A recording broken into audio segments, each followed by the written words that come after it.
Madame,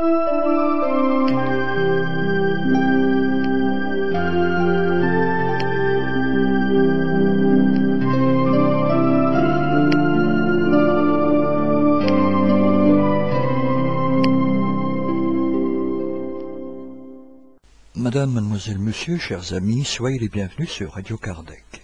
À l'entame de cette seconde et dernière émission de novembre 2014, nous vous proposons de suivre une causerie organisée par nos frères et sœurs du CESAC, Centre d'études spirites Allan Kardec de Bruxelles, sur le thème « Aimez vos ennemis », chapitre 12 de l'Évangile selon le spiritisme.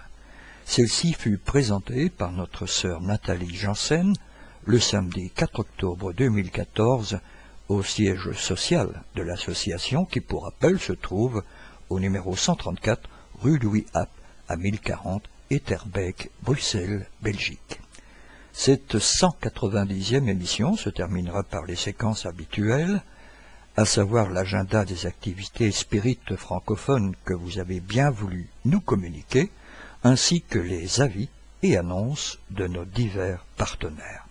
Pour rappel, il vous est possible de participer par des commentaires sur nos émissions ou pour nous proposer des sujets, vous pouvez nous laisser un message sur notre boîte vocale en formant depuis la Belgique le 04 227 60 76 ou le 032 4 227 60 76 au départ de la France et le 0352 4 227 60 76 au départ du Grand-Duché de Luxembourg, mais aussi par mail direct envers la rédaction, à l'adresse courriel radiokardec@hotmail.be ou pour vos questions via l'adresse de contact sur notre site internet radiokardec@gmail.com.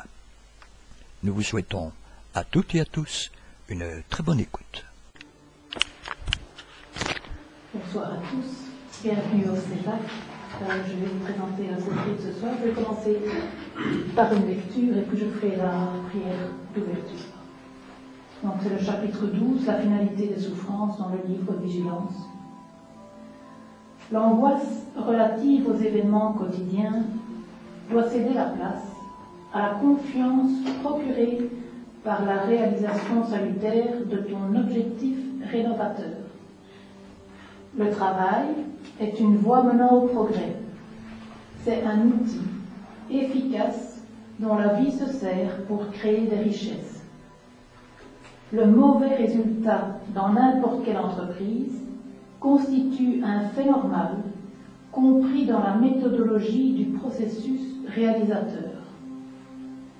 Parce qu'elle est elle-même une technique d'apprentissage de grande valeur, la souffrance assure une conduite plus sûre dans les réalisations futures. L'angoisse au sujet de l'avenir est par conséquent dépourvue de sens, car l'homme doit revoir ses concepts et ses actes, en les améliorant, en s'armant d'entrain et de courage, pour lutter sans cesse. L'angoisse provient du manque d'assurance personnelle qui caractérise l'homme sans foi.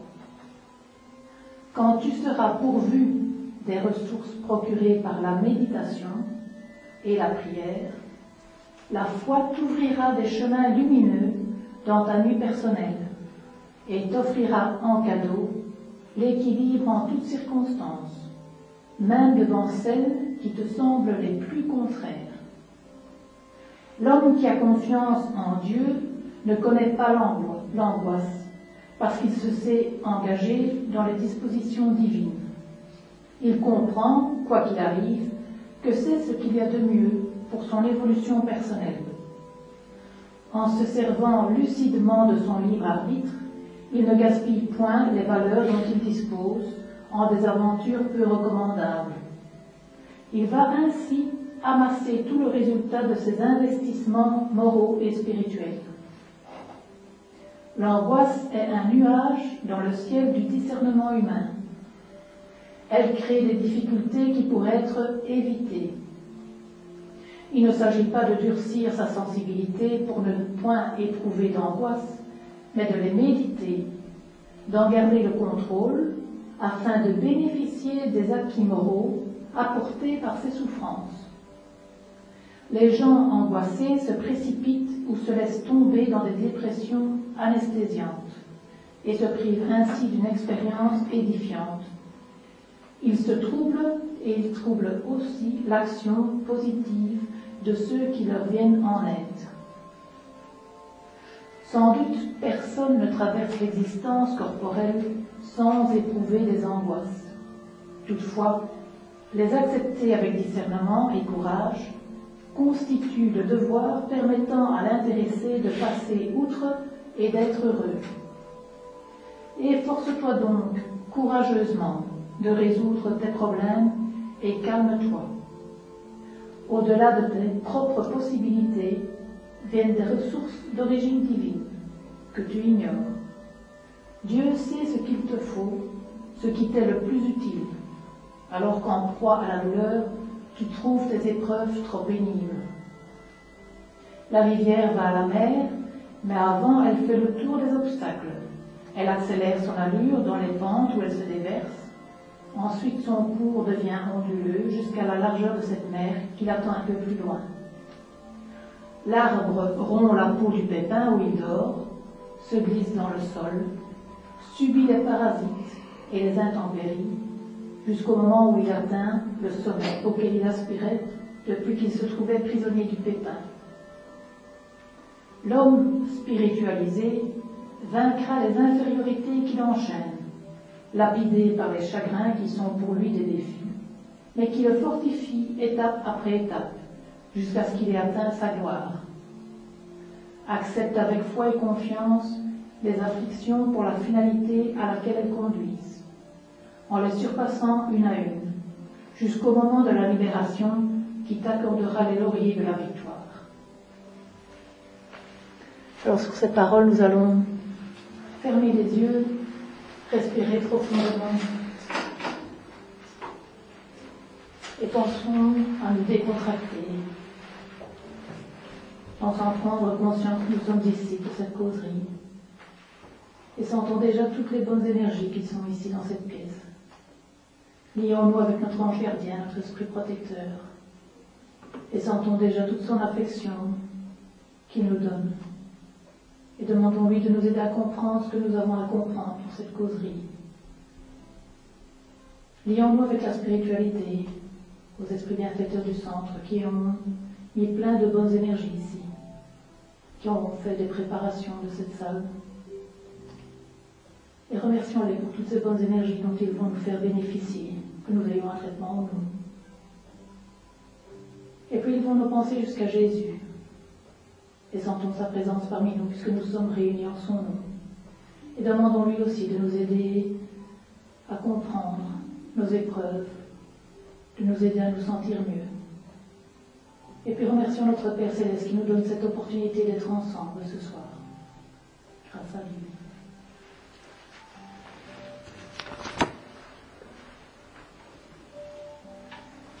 La causerie de ce soir se trouve dans le chapitre 12 de l'Évangile selon le spiritisme, chapitre qui s'appelle « Aimez vos ennemis ». Et le thème, c'est « Rendre le bien pour le mal ». Jésus nous a dit d'aimer Dieu par-dessus tout et de tout notre cœur, d'aimer notre prochain comme nous-mêmes, et il a ajouté d'aimer nos ennemis, c'est-à-dire de faire du bien à tout le monde, de donner sans rien espérer en retour, d'être bon pour les méchants, comme Dieu lui-même est bon pour les méchants. Quand Jésus parle d'aimer ses ennemis, il ne nous demande pas d'avoir de la tendresse pour eux.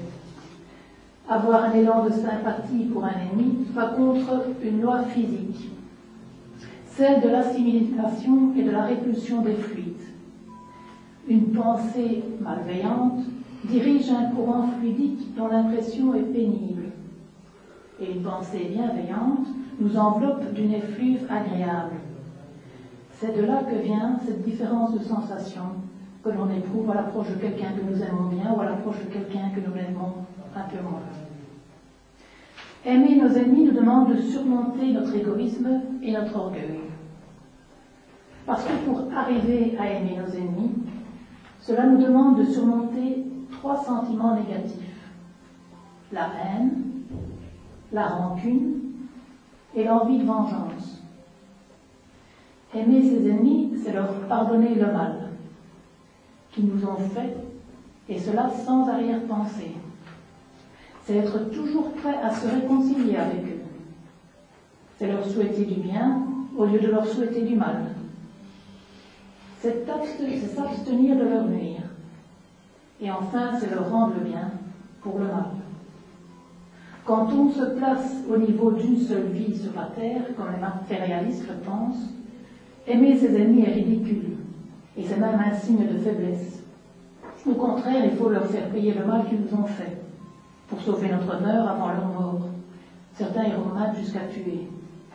Parce qu'ils croient qu'en tuant leur ennemi, ils tuent le mal, et que tout s'arrête là. Quand on se place au point de vue spirituel, aimer ses ennemis prend une toute autre tournure, car nous savons que la vie continue éternellement, et se faire des ennemis dans cette vie-ci veut dire les retrouver dans la vie spirituelle. Avons-nous vraiment envie de nous retrouver liés à des ennemis et devoir revenir pour réparer le mal qu'on leur a fait? Nous sommes sur terre pour apprendre à nous aimer les uns les autres, ce qui implique le pardon des offenses. N'avons-nous pas plutôt envie d'arriver dans la vie spirituelle en étant entourés d'amis? D'abord, pour apprendre à aimer nos ennemis, nous allons être face à notre sentiment de haine vis-à-vis d'eux et de ce qu'ils nous ont fait. Comment arriver à surmonter cette haine?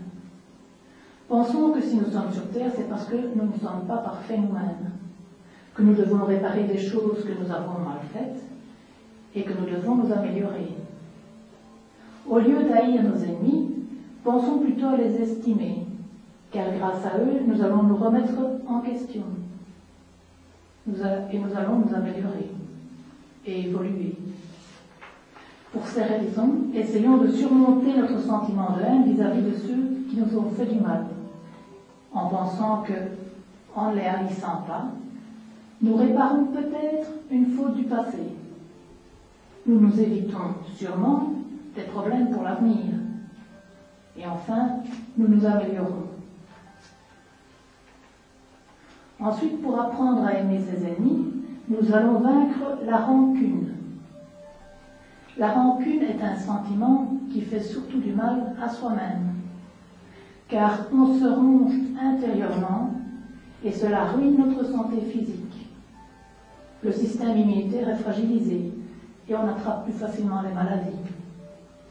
Et cela ruine notre santé morale, car en cultivant des pensées négatives, cela forme autour de nous une atmosphère négative et nous attirons des mauvaises énergies autour de nous. Essayons d'oublier les offenses et coupons les mauvaises pensées qui nous viennent en nous changeant les idées, en nous forçant à penser à des choses plus élevées, en nous rappelant que nous aussi nous faisons du mal aux autres, parfois sans le vouloir, parfois sans le savoir. Il suffit parfois d'une parole, d'un regard mal interprété, d'un comportement qui ne plaît pas, et on se fait un ennemi sans le savoir. Nos pensées sont des aimants qui attirent des situations similaires. Quand on pense à la haine, à la rancune, à la violence, on va vivre des événements de cette catégorie, qui nous maintiendront dans ce système de pensée comme dans un cercle vicieux, jusqu'à ce qu'une prise de conscience arrive et qu'un changement intérieur se fasse. Pensons amour, joie de vivre, et la vie sera nettement plus agréable, car notre état intérieur nous fera voir le bon côté des choses. Enfin, pour aimer nos ennemis, nous allons travailler notre envie de vengeance. Pensons au temps que nous passons à ressasser le mal qu'on nous a fait, à ces sentiments négatifs qui agitaient notre cœur et nos pensées qui devenaient parfois des idées fixes. Et il n'y a rien de plus dangereux que des idées négatives qui deviennent des idées fixes, car cela peut nous mener à des obsessions. Nous avons tous connu des histoires où des gens se sont vengés de leurs ennemis en leur faisant du mal jusqu'à les tuer. Il ne faut pas aller jusqu'à des histoires de meurtre. Dans la vie de tous les jours, il y a des gens qu'on supporte plus difficilement que d'autres, qui ont une façon de se comporter que nous n'apprécions pas, une façon de parler, des attitudes. Parfois, un simple regard de ces personnes suffit pour nous déranger. Puis des pensées de haine nous viennent en tête, que la rancune peut s'installer, et des idées de vengeance peuvent même voir le jour. C'est à ce moment-là qu'il faut directement agir et discipliner ses pensées, en coupant l'idée, la pensée négative, en la remplaçant par du positif. Exemple, penser qu'on ne lui veut aucun mal, qu'on lui souhaite du bien. Nous dire qu'on n'a pas envie de se lier négativement avec cette personne. Parce qu'on connaît les conséquences spirituelles du manque d'amour et on n'en veut pas. Pour nous aider à supporter les autres, pensons à toutes les fois où nous avons dû énerver les autres, sans le faire exprès. Serions-nous contents d'apprendre qu'une personne nous enjeu pour une de nos attitudes ou une de nos paroles ou un regard mal interprété? Restons humbles, car personne n'est parfait. Et nous sommes tous ici sur la terre pour nous améliorer, entre autres en apprenant à nous aimer les uns les autres. Et nous aimer, c'est quoi? C'est apprendre à se supporter les uns les autres, avec indulgence. Jésus nous a dit, ne regarde pas la paille dans l'œil de ton voisin, mais regarde plutôt la poutre que tu as dans le tien. Au lieu de regarder ce que les autres disent ou ne disent pas, font ou ne font pas, observons-nous nous-mêmes et faisons des efforts pour nous améliorer.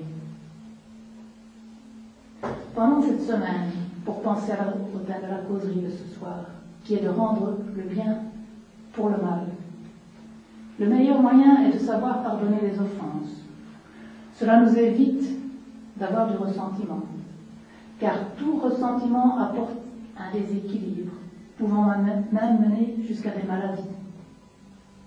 On a le choix face à une offense. Soit on met son effort de volonté dans le ressentiment, soit on met son effort de volonté dans le pardon. Car pour l'un comme pour l'autre, on va devoir faire un effort, soit en se forçant à penser bien, soit en se forçant à penser mal.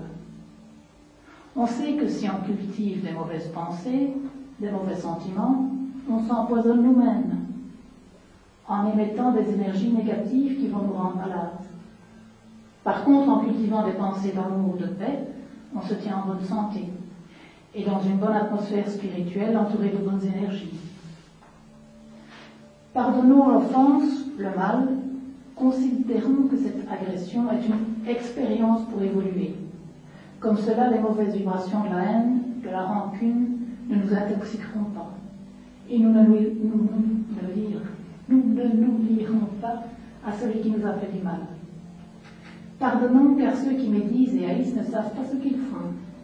Ils ne savent pas qu'ils devront réparer le mal qu'ils font. Les rancuniers, les haineux, affligent les autres.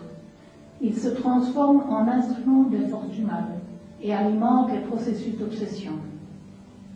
Pardonnons tout type d'offense et d'offenseurs, car ils ne méritent pas nos préoccupations, ni nos souffrances. Ne cédons jamais au mal, ne descendons jamais au niveau des méchants. Considérons plutôt que les méchants sont malheureux, qu'ils sont en retard.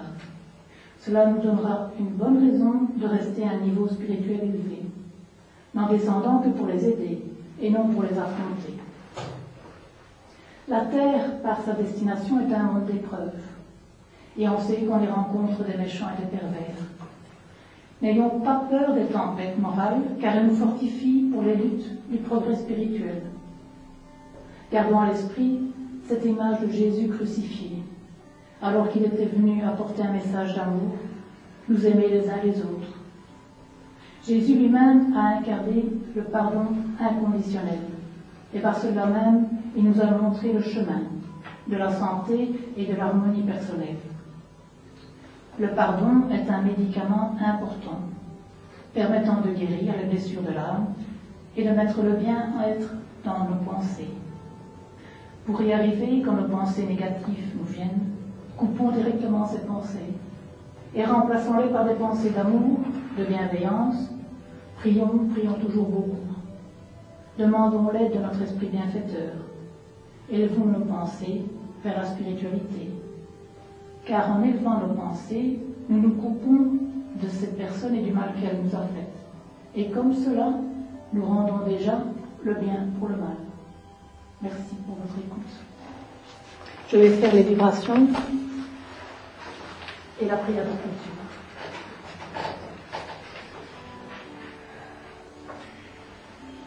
Fermons les yeux et respirons profondément. Et sentons déjà tout de suite ces bonnes énergies qui sont autour de nous. Élevons nos pensées jusqu'à notre Père, jusqu'à Jésus, et imaginons qu'ils font descendre sur nous des milliers de flocons de neige, des milliers de petites lumières, de bonnes énergies qui descendent ici sur cette pièce, qui descendent sur nos têtes, qui rentrent dans nos corps physiques. Et sentons ces énergies qui tombent sur nous et qui nous font déjà beaucoup de bien. Sentons que nous nous sentons déjà beaucoup mieux. Et faisons ressortir ces bonnes énergies par notre cœur, en émettant une belle lumière qui va irradier toute cette pièce.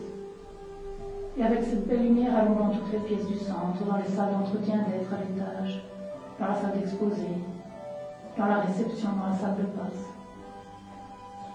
Et puis ressortons avec cette belle lumière dans la cour, et voyons toute cette cour qui s'irradie par ces belles énergies. Allons dans la bibliothèque, et faisons aussi irradier cette belle énergie dans la bibliothèque. Et continuons à répandre cette lumière comme un brouillard bienfaisant sur toute la terre. Et voyons ces belles lumières qui parcourent la terre, qui vont dans tous les pays, dans toutes les villes. Et voyons notre bonne terre qui est irradiée, qui rayonne avec une belle lumière. Et imaginons que cette belle énergie nettoie l'atmosphère, qu'elle apporte du bien, qu'elle apporte de l'amour, du pardon, partout sur la terre. Et allons justement avec cette belle énergie dans les pays où il y a la guerre. Et pensons envoyer beaucoup de cette belle énergie là-bas. Pensons à tous ceux qui font la guerre et qui puissent être touchés par cette énergie dans leur cœur, dans leur esprit. Et que grâce à cela, ils puissent prendre conscience du mal qu'ils font à leurs frères et à leurs sœurs. Imaginons qu'ils puissent changer d'état d'esprit, qu'ils puissent avoir du remords, du repentir, et que grâce à cela, ils épousent leur âme, et qu'ils puissent faire la paix. Et imaginons que comme ça, la paix se répand partout sur la terre, que les gens déposent leurs âmes, qu'ils prennent leurs frères et sœurs dans leurs bras, qu'ils se réconcilient, qu'ils leur demandent pardon. Et imaginons que grâce à cette belle énergie d'amour, partout sur la terre, les gens se pardonnent, se supportent les uns les autres avec beaucoup d'amour. Et que grâce à cela, la paix s'installe partout. Et puis allons encore partout sur la terre, dans les hôpitaux, et faisons briller cette belle énergie d'amour dans tous ces hôpitaux. Qu'elle puisse apporter une énergie de guérison, du soulagement, du réconfort à tous ceux qui se trouvent là. Qu'ils puissent se sentir soulagés, qu'ils puissent se sentir mieux. Allons encore avec cette belle énergie dans les prisons de la terre. Et apportons aussi là-bas cette belle énergie pour qu'ils puissent prendre conscience du mal qu'ils ont fait et qu'ils puissent avoir envie de changer. Et que cette belle énergie puisse les aider justement à changer. Allons encore avec cette belle énergie dans les orphelinats. Et pensons à tous ces enfants qui n'ont pas connu leur maman et leur papa. Et prenons-les dans nos bras. Qu'ils puissent se sentir aimés. Qu'ils puissent prendre conscience qu'ils sont les enfants de notre Père, que nous sommes tous frères et sœurs, et que donc nous ne sommes pas seuls sur la terre, et que nous nous aimons les uns les autres. Et que grâce à ces belles énergies, ils puissent continuer leur chemin, leurs épreuves avec beaucoup de courage. Et puis allons encore avec ces belles énergies dans les homes pour les personnes âgées. Et envoyons là-bas aussi beaucoup de ces belles énergies, ces belles lumières, pour que les gens puissent prendre conscience que la vie ne s'arrête pas avec la vie corporelle, mais qu'elle continue. Et que grâce à cela, ils puissent prendre conscience qu'il n'est jamais trop tard pour pardonner ou pour se faire pardonner. et que grâce à cela, ils puissent retrouver la joie de vivre. Et puis allons encore partout à la surface de la terre, là où sont les esprits errants qui restent parmi nous, parce qu'ils ne connaissent pas la vie spirituelle, parfois ils ne savent même pas qu'ils sont morts. Et envoyons-leur ces belles énergies pour qu'ils puissent prendre en douceur conscience de leur état, et qu'ils puissent voir des solutions, qu'ils puissent comprendre que la vie continue, et que grâce à cela, ils puissent continuer leur chemin dans la vie spirituelle.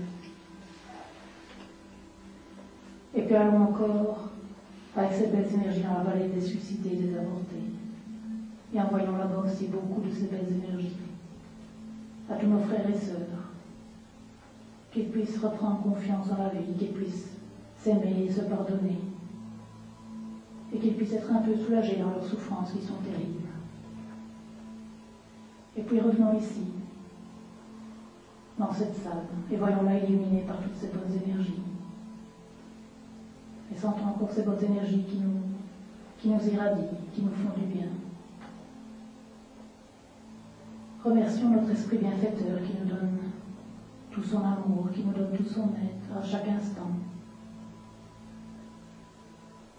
Remercions les bienfaiteurs du centre qui nous ont soignés, que nous ayons un traitement nous, et qui nous ont donné plein de bonnes énergies qui vont nous aider à passer une bonne semaine. Et puis remercions Jésus qui était parmi nous, qui nous a irradiés de tout son amour. Et remercions notre Père Céleste qui nous donne cette opportunité d'être ensemble et d'apprendre ensemble. Et demandons-lui de pouvoir garder toutes ces bonnes énergies avec nous tout au long de la semaine. Grâce à Dieu.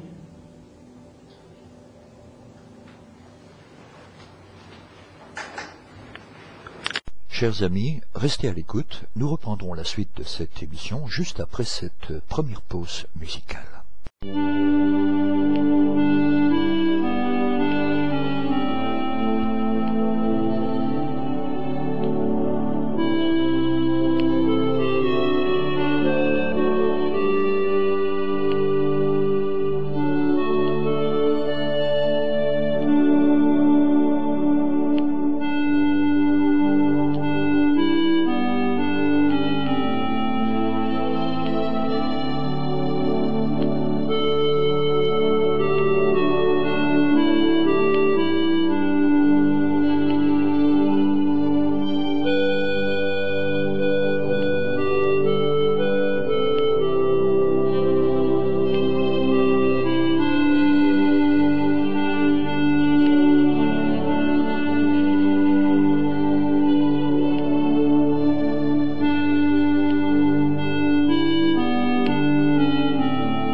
Belgique, prochaine activité du Centre d'études Spirit Allan Kardec de Bruxelles. Tout d'abord, rappelons que tous les lundis, le groupe de vibration collective est ouvert au public et ce, dès 19h30, et que tous les mercredis, il y a une permanence pour l'évangile au foyer, toujours à la même heure, 19h30.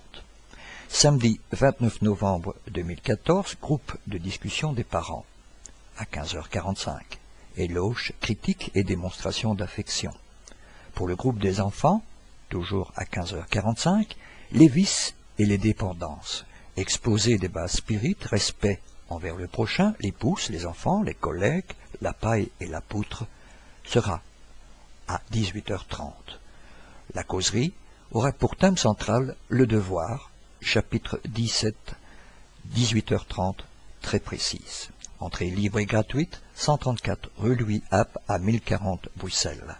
Pour de plus amples informations, vous pouvez, par la voie téléphonique, former le 0491 74 92 34. Attention, il n'est plus possible de rentrer après le début des cours.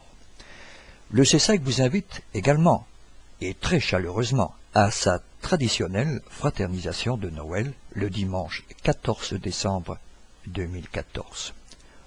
15h, ouverture des portes. À 15h30 précise, évangile. À 16h, rassemblement chaleureux autour des plats préparés par les bénévoles. Entrée libre et gratuite. Vous pouvez également apporter une petite spécialité à manger ou à boire, sans alcool, s'il vous plaît. 134 rue Louis App à 1040 Bruxelles. Merci d'avance pour votre participation. En France, à Coudekerque village, nous vous rappelons qu'il y aura une conférence au camping Bois des Forts, chemin départemental numéro 72, 59 380, le dimanche 30 novembre 2014 à 14h30, autour du thème Anatomie et spiritualité.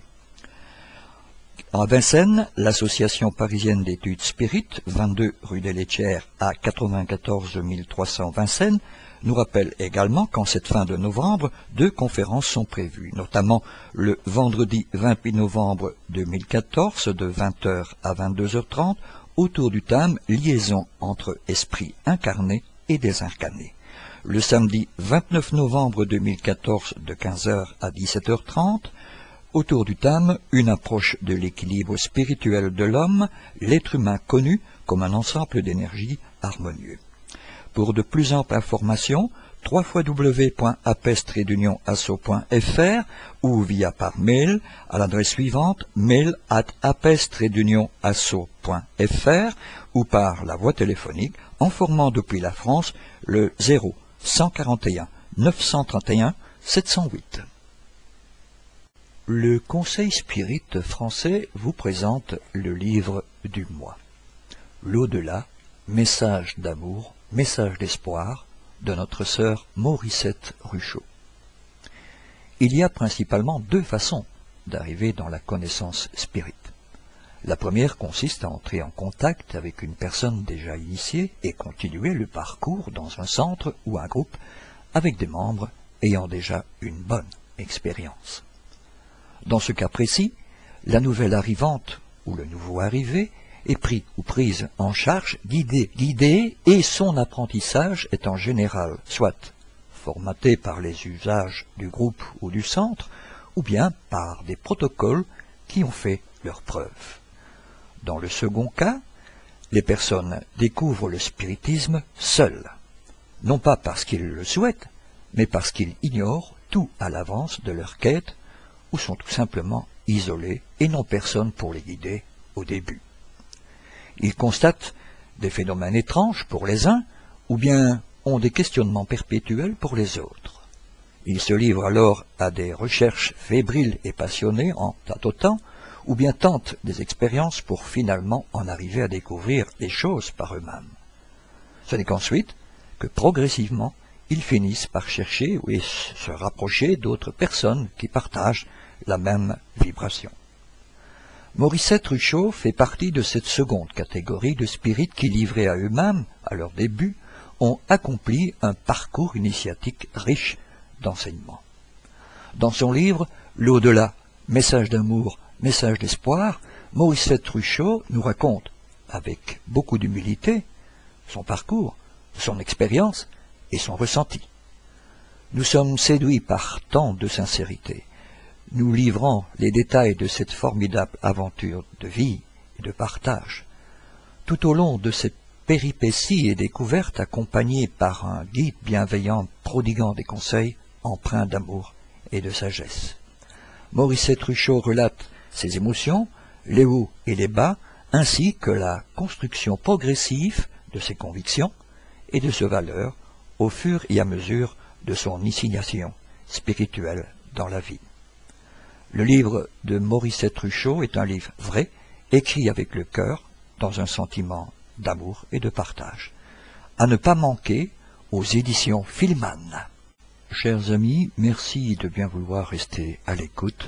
La suite des activités et communiqués de nos divers partenaires juste après cette seconde pause musicale.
Avis aux personnes et associations.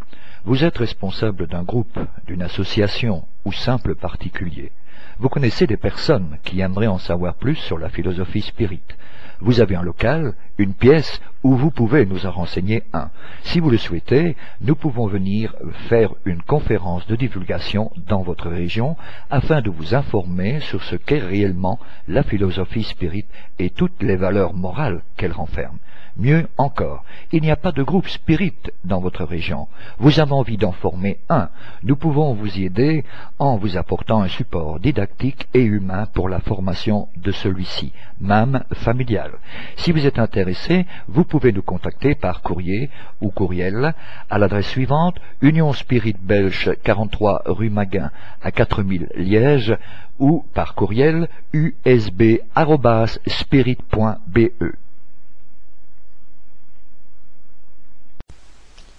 Ceci est un communiqué. La revue Spirit, fondée par Allan Kardec le 1er janvier 1858, se veut plus novatrice en se mettant au goût du jour, tout en conservant son sérieux et ses bases fondamentales. Actuellement éditée en plusieurs langues, elle assure la pérennité de la codification spirit, tout en s'ouvrant vers de nouveaux témoignages et découvertes scientifiques. Pour ce faire, le Conseil Spirit International, éditeur actuel de la revue, a désormais confié cette grande responsabilité pour la version en français au mouvement spirit francophone. À ce jour, le comité de rédaction est composé de membres de France, de Belgique, du Luxembourg et de Québec. Le but de ce comité est de donner à la revue Spirit la richesse et l'ampleur qu'elle mérite. C'est ainsi que cette nouvelle équipe veut diffuser plus largement la revue Spirit en la rendant toujours plus attractive et intéressante, tant pour les spirites que pour les personnes s'intéressant au monde spirituel, en y incorporant des articles scientifiques ainsi que des articles sur des sujets d'actualité à la lumière de la philosophie spirit. Tous les membres du comité de rédaction de la revue Spirit remercient ses lectrices et lecteurs de leur confiance. Ils s'engagent à faire tout leur possible pour les satisfaire, en travaillant à l'amélioration permanente de la revue et en veillant à poursuivre la diffusion de l'idéal de paix, d'union, de savoir et de charité préconisé par la doctrine spirit elle-même. Dans ce sens, conscient de l'ampleur du travail, le LMSF et le comité de rédaction de la revue Spirit vous seront reconnaissants de votre participation en lui faisant parvenir par courriel, courrier postal ou formulaire électronique sur le site http://www.revuespirit.org/ vos commentaires, contributions, idées et suggestions en vue d'une amélioration permanente de la revue Spirit. Nous comptons sur vous pour nous donner vos avis et remarques quant aux changements apportés. Nous vous souhaitons d'ores et déjà une bonne lecture. Ceci était un communiqué de la revue Spirit. Notre émission se termine donc ici. Pour rappel, notre démarche est de mieux faire comprendre le spiritisme. L'étude des ouvrages d'Allan Kardec est fondamentale, voire indispensable, pour une bonne compréhension de la philosophie spirit. Nous sommes donc à votre disposition pour répondre aux questions que vous vous posez ou que la lecture des ouvrages d'Allan Kardec vous suggère. Vous pouvez également poser vos questions par email de manière tout à fait anonyme si vous le souhaitez à l'adresse radio@spirit.be. Nous y répondrons avec plaisir. Notre répondeur téléphonique, le 0032 4 227 60 76, est également à votre disposition si vous souhaitez laisser vos questions. Si par contre vous préférez nous écrire, nous répondrons à vos demandes lors de l'une de nos prochaines émissions. Vous pouvez envoyer votre courrier à l'attention du président de l'Union Spirit Belge, M. Jean-Paul Évrard, 43 rue Maguin à 4000 Liège, Belgique, ou votre demande d'information sur un thème précis directement auprès du coordinateur des émissions, M. Gérard Donny, radiokardec@hotmail.be. Merci de votre attention et à bientôt.